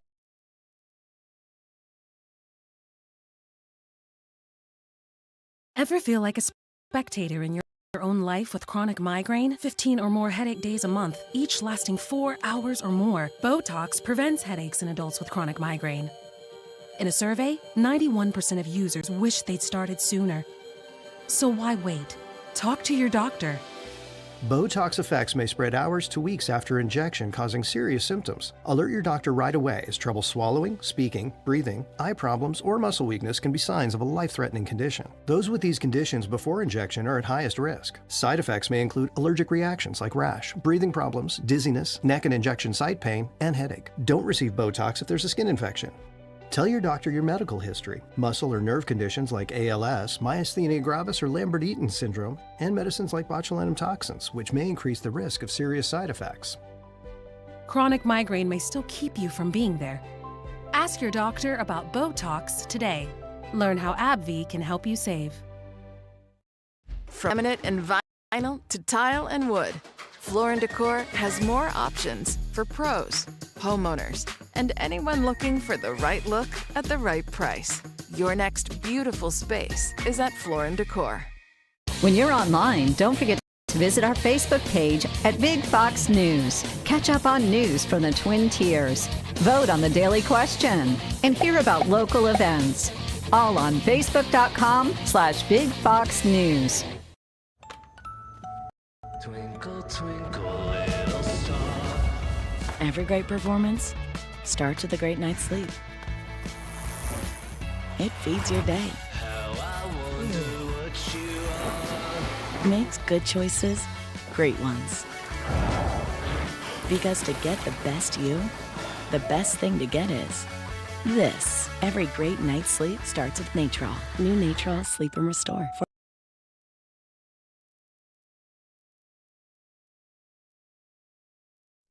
Welcome back to Frankly Speaking here on WYDC TV Big Fox. I'm your host, Frank Acom. We are broadcasting live from the Hesselson studio, and in that studio, Assemblyman Phil Palmisano. Hey, Phil, good morning. Good morning, Frank. Good to be with you again. I got to read a couple comments that are unrelated to your being on the show. But so Hochul has their, let me try again. So Hochul has the hands tied of law enforcement on these underage criminals and want to take away our guns. So how are we going to protect ourselves against these thugs? And that's in reference to that gang in New York City. Have you seen that, Phil? That is shocking. I mean, they know what they're doing. It's an organized gang of, 12-year-olds. And anyway, we'll talk about a little bit of that later on. Ken writes in, my prediction on the Supreme Court decision on birthright citizenship. Obviously, the liberals on the court will uphold it, which is a sad statement to the impartiality of the court. Amy Coney Barrett will side with the liberals. She is worried that her and her family will be targeted by Soros-backed protesters. The conservatives on the court will listen to the arguments and decide that birthright citizenship does not apply to children born to illegal immigrants. Roberts will side with the liberals. He is worried that there will be another attempt on his life for a family member. Thank you, Ken. Comment from I like this one. Listen, I think you'll appreciate this one. Okay. Good morning, Frank. Well, good morning. I have an idea for a new feature. We'll call it Mr. Acom's Neighborhood. You walk out of your set, tie your shoes, and put on your sweater, all while you're singing It's a Beautiful Day in the Neighborhood. You could have puppets teach the viewers how not to be Democrats. It could work. You have the gentleness and the sweaters of Mr. Rogers. Well, thank you. I think. Thank you. All right, I like that one. Comment from a different viewer. Good morning, Frank. Good morning. Yesterday, we received in the mail a piece of mail from the Corning Teachers Association asking Corning residents to support both the inflated budget and Aaron Merrill. Once again, they tout the inflated budget as for the kids. Aside from the propaganda, I thought it's interesting that the address for the Corning Teachers Association is listed as 100 West Church Street in Elmira, which it is the said association that cannot find space, preferably at the school board building, for their offices. Isn't that building large enough to facilitate that organization's needs? Good point. Comment from a different viewer in reference to our last guest. Mr. Cool seems well-informed and articulate. Thank you very much. And final question. Oh, no, the next question we're going to do in the next segment because it's for you, Phil, but we've got to kick off here because we have so much to get to. Let's talk about the budget. We've been talking about a lot on the program, the good, the bad, and the ugly. What are you thinking? Well, I mean, just to start out, I mean, when the governor introduced her budget, she said it was going to be a better, more affordable and safer budget for New Yorkers. Unfortunately, it was just more of the same, more uncontrolled and unsustainable spending and debt, and more misplaced priorities. And at the end of the day, her budget does nothing to address the affordability, public safety, and quality of life crisis in New York. So good, bad, and ugly. I mean, we'll start out with the good because, of course, when you spend $250 billion, there's going to be some good things. I think a couple of the top things that come to mind is there was an increase in the CHIPS program. You know, that's something that we had the press conferences a couple months ago with Senator Marin, Chris Friend, Joe Sempolinski. That's the money that is driven right to our local municipalities like cities, towns, villages, and counties to help fix their local infrastructure. We have the highway superintendents come to Albany and rally in Albany. We did it here locally just to press for that money, and we had a $50 million increase in that. In my opinion, it was not nearly enough, but it was certainly helpful, better than being zero and flat. Sure. But it wasn't enough because, unfortunately, over the past 3 years, the Federal Highway Construction Index says that the inflationary rate has increased 70%. So we should have done a better job. At least it's better than something or nothing.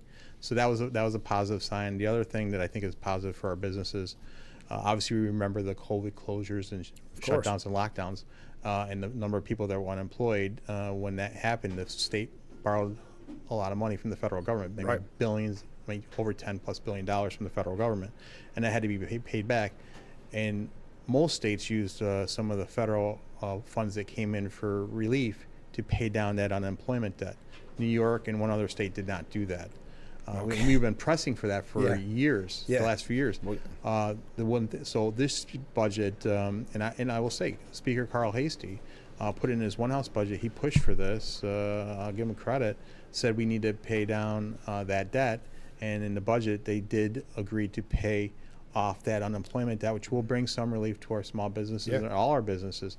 And that money didn't come out of our budget; it came out of reserves. And in fairness, I'll give Governor Hochul a little credit too, because she's been trying to put some money in reserves over the last few years as well. So that came out of reserves. So I think the CHIPS program and the unemployment debt especially, paying that off. So now that you don't have that extra assessment on our businesses, particularly our small businesses. So that's a positive thing. Another positive thing that came out is there is a slight middle class income tax cut, not as big as it could have been in my opinion, but it's something. I'd rather see the money in the pocket of the taxpayers rather than spending money on programs that are not needed. Which we'll get to later. Which we'll get to later. There was a expansion of the child tax credit. Right. Another issue that was important to me personally is we had some funding for promotion for organ donation awareness, and actually there was also a tax credit for living donors to promote organ donation, living donors. So things like that, and also the other program that was bipartisan support. Something that we've been talking about is the free school lunch program. That was in place during COVID, and unfortunately, there's a stigma that comes with that. Sometimes, people have to apply, and that is going away. So now that those kids, when they're in school, they'll get the free lunch, and I think that's positive. I think it's positive. We want everybody, but I think it could have been in typical New York fashion done differently. Yes. Instead of a blanket, Yes. And I think there's different ways to do it. But at the end of the day, if kids that are in need get to eat, I guess you can't. Yes, I think so. So it's a positive. Those are some of the positives. Okay. Now, we'll get to the bad and the ugly, which are one and the same. And there's plenty to talk about there. But first, I did have to ask you this, and this has been on my mind. What are you going to do with the inflation rebate check? Vacation? What are you thinking? Oh my Lord! Second house? What a joke! And then what it's going to be designed to is you're probably going to get a check in the mail, and it's probably going to have Governor Hochul's name on it in the election year. Guaranteed. I mean, it's just the problem I have with it. Because that's going to be midterm elections, and they already said it's going to come out in the fall. But we had a lot of people make a good point on this program because it's $200. And listen, we all want $200. I'll take $200 any day, but it's almost insulting. It is. Because that's sadly, one trip to the grocery store. Maybe it has nothing to do with it. Yeah. So it's a gimmick. It's one of those gimmicks. That money could have been She's very good at that. Yeah. It could have been used for something more significant and to enhance other programs. So now that we got that huge question out of the way. No. Let's talk a little bit about the bad. I mean, you mentioned it. A quarter, and that's such a perfect way of putting it, $250 billion that we're spending. And aren't we depending a lot on what I think we all can admit is federal money that's not going to be there? Right, and that's the problem because they're spending so much money because there's an anticipation that there will be less federal money coming in. So why by everybody not but Hochul? Why not plan and budget accordingly, and not just go on a spending spree and then say we're going to come back in the fall to do with it? And there's some contingency language in there. That says the governor might have some authority to spend to address this, but the legislature will have some input. Initially, she wanted total control, which basically we said no. I mean, that was like, remember Governor Cuomo? He had total control. No, this needs to be a bipartisan. It should be bipartisan, but it needs to be equal branches of the government coming together. So I totally anticipate there's going to be some changes that are going to need to be made in the future. We could have addressed that and helped ease that cushion. I mean, that's the thing. I think sometimes my colleagues and the governor thinks it's their money, and they forget it's the people's money. And our families at home who are watching this show, our small businesses, they're all making difficult decisions now. Why can't the state government do the same? It's just they just spend. And what they did is they, like you said, $250 billion budget. This is $13 billion more than last year. And to put it in perspective, under one party control, in 2018, that's when basically New York State, the Democrats took over every branch of government and everything. Spending on the budget has increased $80 billion. I mean, that's unsustainable. That's out of control. And just also the 3-year projection for the debt is now we're looking at a 3-year debt projection of $28 billion. How are we supposed to do that? And then the other part of it along the side, yes, they gave a middle class tax cut, which is good. They should, but they extended the higher rates on the high income earners that was supposedly quote unquote temporary, and the increases are never temporary with the legislature. I mean, we're talking about significantly higher rates than 10.3 and 10.9% on high earners, and we know that we see continual migration of more businesses, families. leaving the state, and those are the people that can leave the state. Yeah, we can't keep going back to that well. Yes, they pay the highest proportion of taxes now, so it's just going to, when they leave, it's going to put more of a burden on everyone else, and that's the problem. So, do you think that because there was so much pushback, it seems like this year about the 3 people in the room, that there's going to be any changes? There's always grumblings, it seems like, and then people forget almost until the next budget process. Honestly, no. I mean, this is the way it's been going for as long as I've been there. I mean, even when I was an intern back in 1990, I was an intern. It's always been that way. Yeah. It's just, and the thing is, all these things that were done in secrecy. I mean, when the budget was being held up for those 4 policy items that the governor was holding out to, you know, the involuntary confinement, the mask ban, the cell phone ban, and the discovery. You know, all that was being discussed in quiet, and you see little bits on the news or people leaking stuff to the press. It shouldn't be done that way. You know, we did have conference committees, you know, right after the one house budgets were passed. I was part of the conference committee on public protection. We'll be able to get on the record our concerns from our conference perspective on the public protection, especially the prison closures, which I'll talk about in a minute. Yeah. That's all we did, but it was just window dressing. It was for show. But at the end of the day, it's just the 3 men three ladies and 1 man in the room, and negotiating it out on behalf of their majorities. It literally is. In the old days, we called it the smoke-filled room. And just smoking isn't allowed anymore. Yeah, right. But that's the only difference. But you mentioned prison closures, and we've talked so often about corrections officers, and Steuben County just hired quite a few of the corrections officers. It's wonderful news. Benefits Steuben County, unfortunately, they had to suffer all that time with no pay.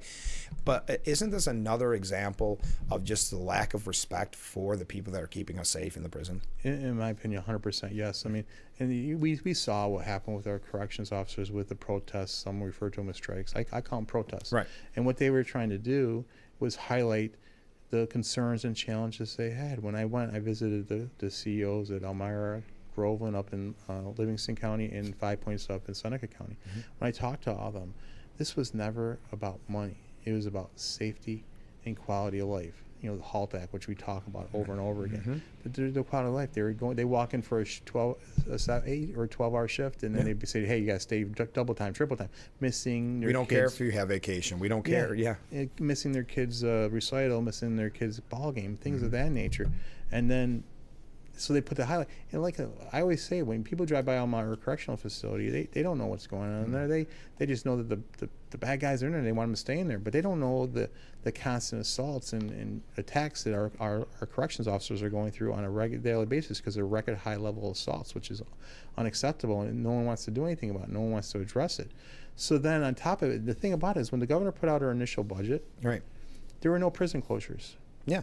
After the protest, when she did it, because it happened right in the middle of her 30-day amendments, she put up to 5 prison closures in her budget. Yeah. She didn't put anything about let's repeal the HALT Act. She didn't put anything about let's help provide assistance to our corrections officers, let's give them more resources. No. Not the death gamble, which was something we've been at, which would protect the pensions of corrections officers for their families. And how the death gamble for the viewers is, obviously you have a state pension.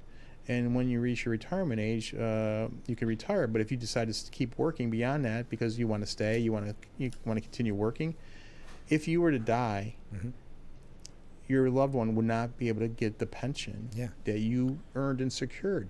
So what's the upside of staying? Yes, exactly. And the governor, we passed that twice. The governor vetoed twice, said it should be in the budget, but she's never put it in her budget. So what does that say about her feelings towards corrections officers? I don't know.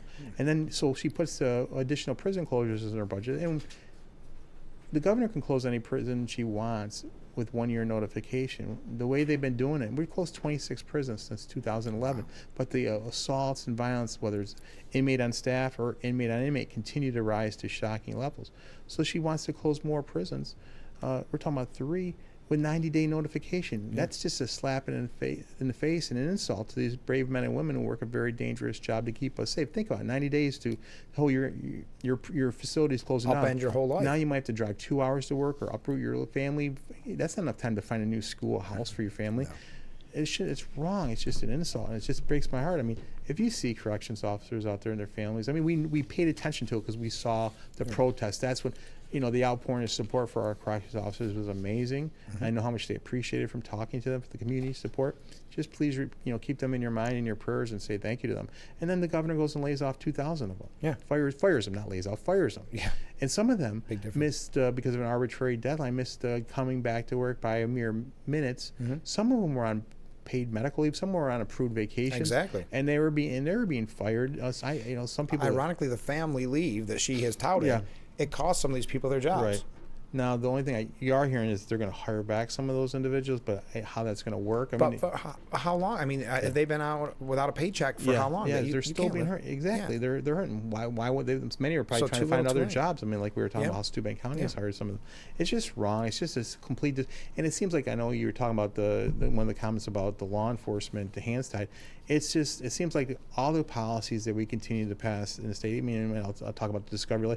It was like the discovery was just a small step in the right direction, but it does nothing to overshadow the failed and dangerous policies like the bail reform, like the initial discovery, like the raise the age when you talked about the game. That's how they work around this with raise the age. They know that the young kids aren't going to be penalized, so they make them do the dirty and dangerous work so that they can take the heat and they're not going to be penalties. So.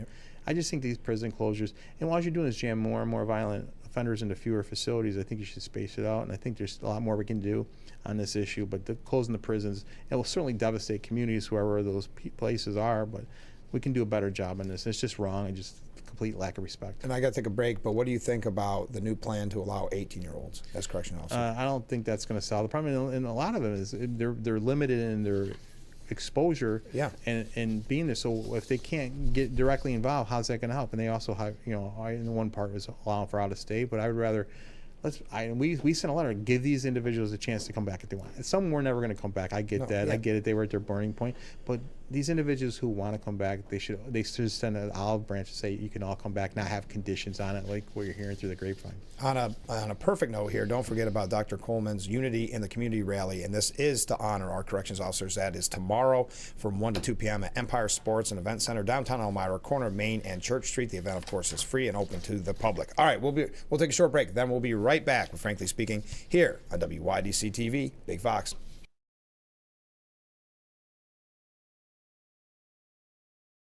This was our last chance to show who our son was. I can't say enough about pre-planning. When you are in those moments, you are not thinking clearly. We showed up for the remembrance, and we walked in, and we just, wow. It was arranged perfectly. Yeah. I certainly could not have done that in that moment. So to have those pre-conversations, it's really important. Visit carpentersphillipsflint.com to learn more about our family-owned funeral homes. When you're online, don't forget to visit our Facebook page at Big Fox News. Catch up on news from the Twin Tiers. Vote on the daily question and hear about local events. All on Facebook.com/Big Fox News. Twinkle, twinkle, little star. Every great performance starts with a great night's sleep. It feeds your day. How I wonder what you are. Makes good choices great ones. Because to get the best you, the best thing to get is this. Every great night's sleep starts with Natrol. New Natrol Sleep and Restore for your ultimate restorative sleep. The Twins' first prime-time local news. Catch weather, local and national news, events, and more with our anchors, Dante, Haley, and Ann. Find out what's happening in your community and more by watching Big Fox 10 p.m. News on WYDC.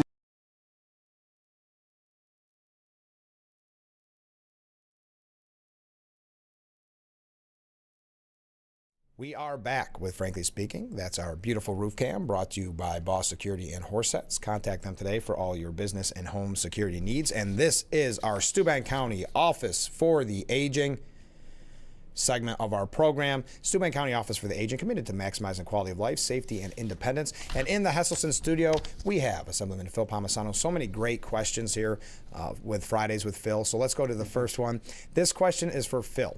Governor Hochul is trying to pass two bills, and I can print out the ones, we don't need to read that all, that are both terrible bills, allowing violent offenders and child rapists to be released and inmates over 55 who serve 15 years to be released even if they are cop killers. So my question to Phil is, what is being done to stop these bills?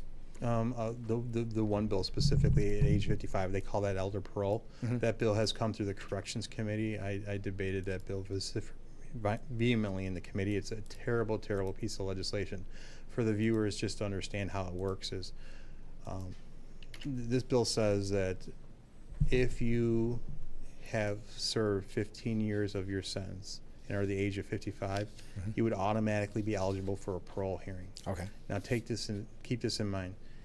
A 40-year-old brutally murders and rapes a child, sentenced to 30 years of life or 30 years of life with no parole. Right. After just 15 years of serving that sentence, they'd be eligible for parole. And when we bring this up, they go, that doesn't mean they're going to be released. But the possibility what it does mean, there is a possibility, and we've seen those types of situations. The parole board is releasing a lot more of these murderers, cop killers. So, but think about this from perspective.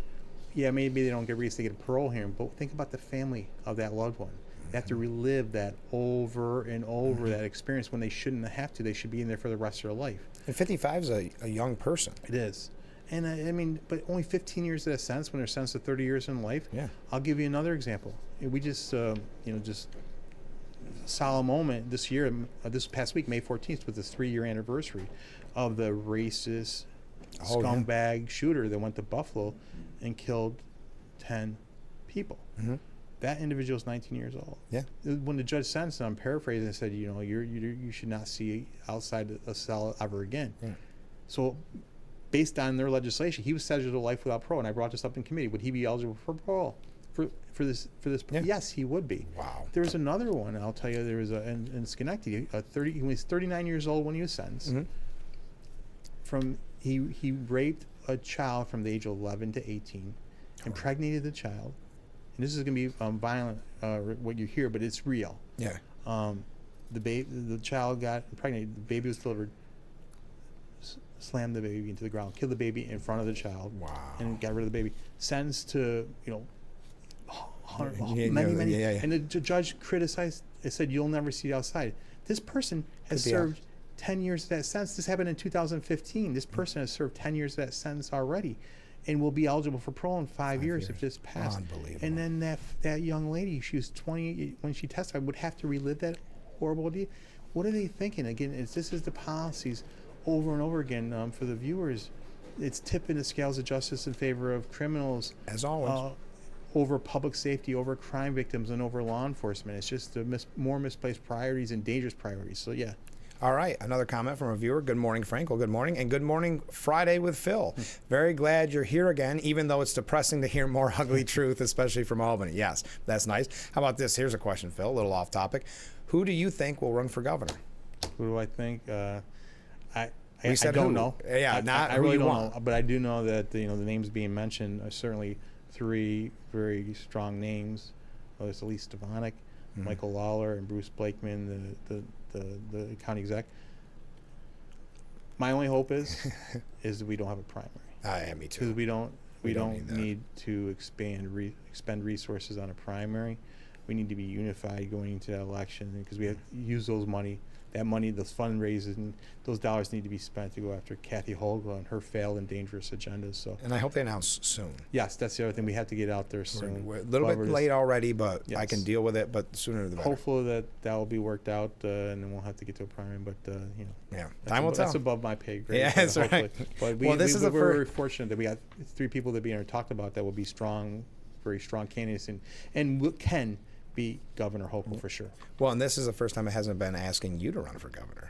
Do you take that personally? No, I'm just kidding. No, I'll move on. That's all right. Thank you. I appreciate that. Frank said the other day, this comment from a viewer, that the budget includes money for Attorney General Letitia James's legal expenses. Most recently, she's accused of mortgage irregularities, and even if her primary residence is in New York State, yes, she lied. Anyway, allegedly, those are outside her job. Will we taxpayers, they're outside her job. Will we as taxpayers cover legal costs for that too, or is it limited to work-related legal matters? Thank you, Carol, for sending that.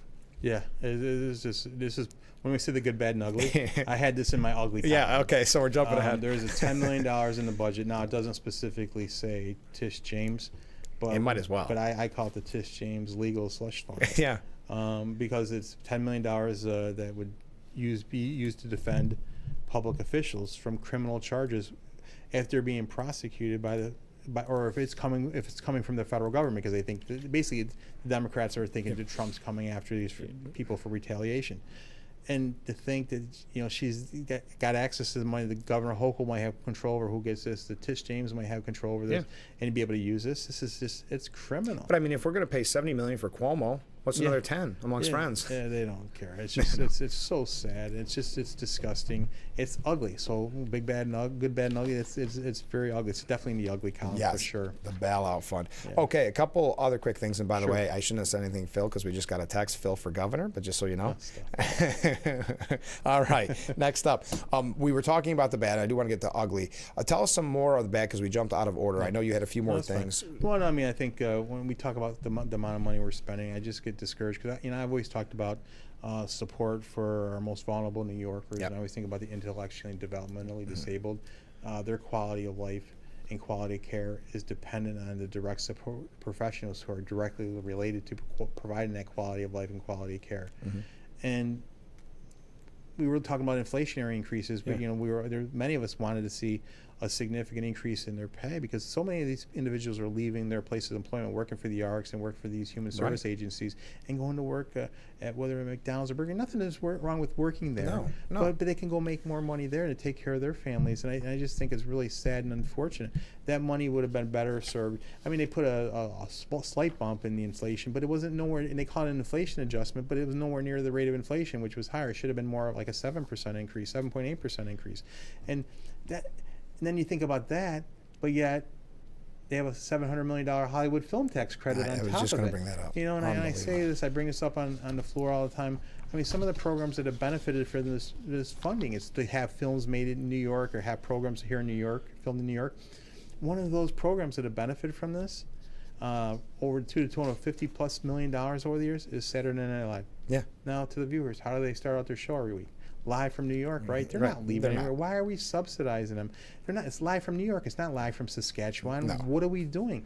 I mean, the Jimmy Fallon show, and also they changed it so it can be above the line instead of below the line for the workers. It can pay for a higher. So his salary is being subsidized by this program. That money would be better spent to help support our direct support professionals and help them so they can provide a quality of life and quality care. And when you, in the context of a $250 billion budget, it's about priorities. What does that say about us if we're not prioritizing our most vulnerables, like our intellectually and developmentally disabled? That should be a top priority, not some of these other programs. So that's unfortunate. And probably the last thing I'll say on the ugly or the bad, but which could move into the ugly column, is more doubling down on this taxpayer-funded campaign. So I've got to say, we've been talking about this a lot because it's been in the news with Cuomo.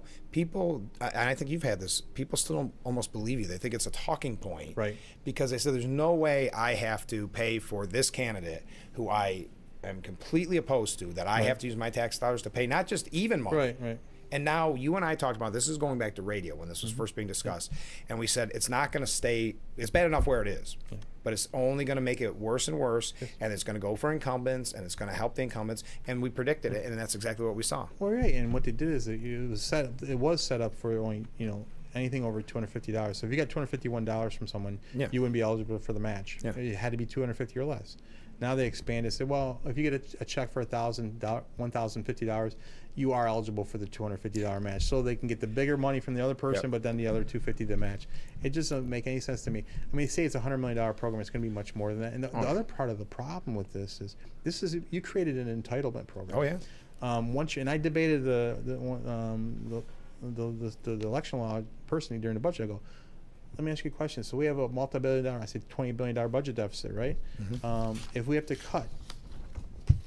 go back and cut funding in this September because of federal aid cuts, we will not be able to cut that program because once you're in, you're in. It's an entitlement program, and she said it. And she said, "Yeah, once you're in, you're in." So we would not be able. She goes, "We'll figure that out, but we can't cut this. We can't cut this program. So once you're in the public financing, you're gonna be eligible. You can't cut it, But we can cut roads and bridges. We can cut education aid. We can cut more money to the disabled. We can cut money for libraries.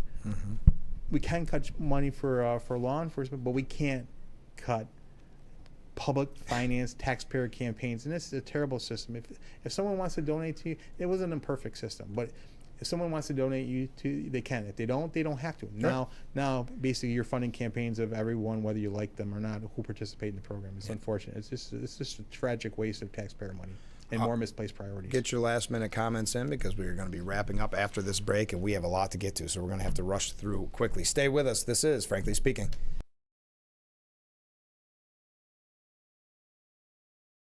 If you or a loved one regularly used hair relaxers or straighteners and were diagnosed with uterine, ovarian, or endometrial cancer, you may be entitled to significant financial compensation. I've used hair relaxers for years. I had no idea they could cause cancer. Chemical hair relaxers and straighteners have been linked to serious conditions, including several types of cancer. If you used hair relaxers and have been diagnosed with uterine, ovarian, or endometrial cancer, call us now. There's no fee unless we win your case. Call today. Enjoy a Tate Finger Lakes at Hector Hideaway. Dine inside or out on the deck for gorgeous lake views and pair your meal with a local wine, beer, or beverage. Visit us today at Hector Hideaway. This is Summer with Nissan. It's a great time to buy at the Nissan Summer Sales Event, featuring the award-winning Rogue and Pathfinder. Now more affordable. Get the #1 shopping experience according to J.D. Power. Hurry to a Nissan dealer today. Now get a low $249 per month lease on Rogue or get a low $339 per month lease on Pathfinder. Macy's Memorial Day sale is your chance to bring home the mattress you've been dreaming of. Get up to 60% off top brands, plus a free adjustable base or box spring on select mattresses, and get a Macy's gift card on our best brands. Macy's Memorial Day. I think the weather affected the roof cam. We are back with Frankly Speaking, broadcasting live from the Hesselson studio here on Market Street in Corning. And this is our Steuben County office for the aging section of our program. Joining us in the studio, Assemblyman Phil Palmisano. We've got a lot to get to, Phil. You're glowing because it's getting dark out back. You look like an angel. How's that? All right, let's talk about, first of all, the fact that we have so much policy in a budget bill, I think, is misplaced. But we'll put that to the side. I don't think that's the place for it. But what's done is done. Bell-to-bell cell phone ban, your thoughts? Well, I think we needed to do something, and I think the most important part of it is to provide some flexibility to our school districts on how to handle it, not just a direct mandate from the state and say you have to do it the way we say to do it. So I think there's some guidelines to hopefully to provide some flexibility. And these 4 policies are basically some the policy items that hold it up. And I get that policy shouldn't be in the budget, but sometimes that's the only way you can get things done. And when we win the governor's next year, we're going to need it. Frankly. So we'll see what happens. But so I mean, I think it's something that needed to be. What we didn't need to do is to spend another $13 million to. How is that possible? Explain that to me. Why can't the schools just implement it on to figure? I think they could. I think they're smart enough to figure it out. We provide some guidance, and I think it's the right thing. And there's some exceptions in there, so for emergencies or your people who need medicines. Things like that, but it can be done a better way.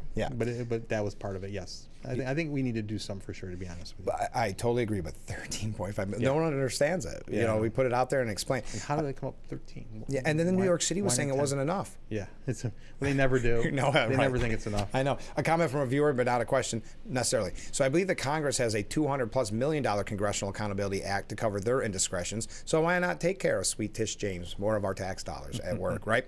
Okay, the mask ban, this is another example of Governor Hochul, first of all, throwing that in out of nowhere, but we were glad because she had said she was going to do something about it when that whole incident happened on the subway.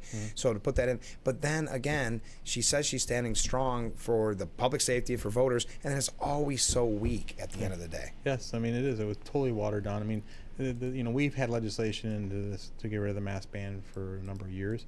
I mean, we talk about you saw the anti-Semitic protests. People wearing masks and not being able to identify them. So that was the goal. Have the mask. Not COVID. Yeah, right. And so what happened is they watered it down and basically said, if you're wearing a mask in the commission of crime, so you have to catch the person committing a crime. And so it's totally watered down. It's not going to have as much teeth. It should have been a carte blanche mask ban period. but it got watered down, and she's saying, I got the mask ban, but not really. No, you didn't. You have to get the commission of a crime, and then when you have a higher commission of crime, you're not going to get them on the mask ban anyway, so they're just going to lower it. It's crazy. Comment from a viewer: my knee-jerk reaction to banning cell phones was wonderful. Then again, how would they record the antics of some of the teachers who indoctrinate our kids? I think that might be the real reason. Very good point. I hadn't really thought about that. All right, another one that seemed a little bit weaker than originally proposed or said that it was going to be Discovery.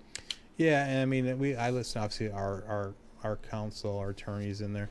There's some different mixed emotions on it, but it was a step in the right direction. It was better than what we had. I know, but isn't that sad that we keep saying that every year? But it just seemed like we could have gone further. And really, and I'll say, that small step in the right direction does not go and counter the other criminal justice policies that have been enacted. The bail reform, the initial discovery, the raise the age, which we talked about, how young people can go out and commit crimes, how gangs are incorporating them into their illegal activities, that get the parole reforms that we're talking about, more policies, less is more, clean slate, elder parole, which is on the table, more and more of this, that does nothing. So you might make a little advance here. Even the bail reforms measures that she's taken in the past, that she's touted, does nothing to address bail, really. You might make more bail eligible, and even the mask ban isn't bail eligible. Sure. At the end of the day, then the bail, we're still the only state in the union that does not allow a judge to consider the dangerousness of an individual when setting bail. And look what it led to. Yes, look what it led to. Absolutely. Crazy. Yeah, involuntary confinement. We needed to do something on that for sure, and that's definitely something positive, and we'll see how that works out. Yeah, I'm curious how it'll work out, because I know Carl Hasty was originally seemed very skeptical and said the devil's in the details. So again, having looked at it, it seems like very good news to me. I don't know, though. Everything that seems like good news that comes out of Albany sometimes comes with a hitch. Yeah, there's always like devil in the details, and I think there's certain nuances. And you got to remember, when we went, we had very little time to go through this, but I think it's something we were advocating for, needed to be done. We see the criminal activities going on, and we need to make sure there are resources to deal with this. And I think the mental health crisis. I think this was a smart one, because even locally, we see it. We see instances where this could be very, very important. Yes. So I think this was a smart move, because Governor Hochul saw when she ran last time against Lee Zeldin, and public safety actually was important. It was. So now you see these changes. This is one that I think is a little better than the others. But even with Discovery, she can say she did something. Bail reform last time. Are they the savior? No, they're not. But to her, she can tout it, send out the press release. And at the end of the day, it's about public safety. Exactly. And right now, people don't feel safe, and quite frankly, they aren't safe. It's because these policies have been implemented. And that's why I said with my opening comment, she can tout these things, say we made some advances, but at the end of the day, this budget, she's always make it better, more affordable for New Yorkers. At the end of the day, it does nothing to address the affordability, the public safety, or quality of life crisis for New Yorkers, and that's something we got to continue to talk about. We can go through a whole host of issues that we've talked about in the past. It makes a nice press release or a soundbite, but at the end of the day, the devil's in the details is really impacting, because again, our judges still don't have that discretion. Again, our law enforcement still have their handcuffs on them instead of the handcuffs on them, whether it's hauled in the correctional office. We can go down the list of is continuing to put the scales of justice in favor of criminals, violent, illegal immigrants, or that public safety, crime victims and their family, and our law enforcement. I have to read this comment. This actually came in yesterday, Phil, but someone told me they wanted to hear it again because of the emergency net thing, and I thought this was so funny, made me laugh. You'll appreciate it. Good morning, Frank. You're a media genius. You've tapped into the TV audience that has a tendency to talk to their television. What makes you unique is that you can talk, that I talk back. Well played. So someone told me they got cut off yesterday. That made me laugh. Throwing stuff here, I know, not yet, right? Last question. We just are about out of time. We talked about it yesterday. It was, I think, a real blow to really our election process, but the even year election law. Yeah, I mean, this during the budget, the midweek, there was an appellate decision that came out, and it was unanimous, unfortunately, that basically said that they could uphold the even year election statute that was passed. And this is just terrible, terrible policy. It usurps local control, and in every way. I mean, think about it. Now, our individuals who are running for town council or county legislature are going to have to run in an even year. Well, yeah, think about this. With So the let's say, president or the governor. yeah, let's say, okay, I'm Irwin Town Council, probably be on there. Let's say I run for re-election. I'm going to have to get airtime or attention while you're running, Langworthy's potentially running. Like you said, the presidential race is going on. Whatever it all equals out. I'm lost in the weeds. You're never going to hear a word from me. Right. And on top of it, they say they tout it as saving money. It's not going to save any money at the end of the day because they're still based on the charter and the Constitution. Our county clerk and our DA, they have to run it out of your. That's not going to change. This doesn't affect New York City either, but they say they're going to do it for New York, but they can't. I mean, it's just crazy. It makes no sense. And on top of the ballot, it's going to be so confusing. It's going to be a 2-page ballot. That's going to cost more money. Yeah. I mean, someone comes in and you get a sheet, a big sheet. Now you fill out. Yeah. Now think of how many names are going to be. And have to flip it over. Now we flip it over for the ballot initiatives. Now you're going to have. Is it going to be front and back, or is it? How are they going to do that? One thing too, people get, and rightfully so, get confused. Sometimes you can vote for 2, or you could only, the whole thing's a mess. And they say they want more participation. Our local elections deserve their own time, because they're the closest to the people. I mean, you see people in the grocery store, and they can come up to you and talk to you. You should have your own time, and that should be up to the local government to decide those elections, not the state government. Phil, thanks for giving us so much time. We're out of time. That went quick. Yes, it did. Thanks for being on the program. Thank you. All right, just before we go, I wanted to remind you that tonight at 6 p.m. is the Steuben County Sheriff's Office 10th Annual Law Enforcement Memorial Service. Again, tonight from 6 to 7 p.m. That's at Steuben County Sheriff's Office, 7007 Rumsey Street Extension. I hope to see everybody out there. Thank you to Assemblyman Phil Palmisano, and thank you to Steuben County Legislator James Cool for being on the program. We'll have all those interviews up from the District of Irwin on YouTube later today, so make sure you tune in and send them to your friends and neighbors in Irwin. Have a great weekend, everyone. We will see you bright and early Monday morning. I look forward to it already.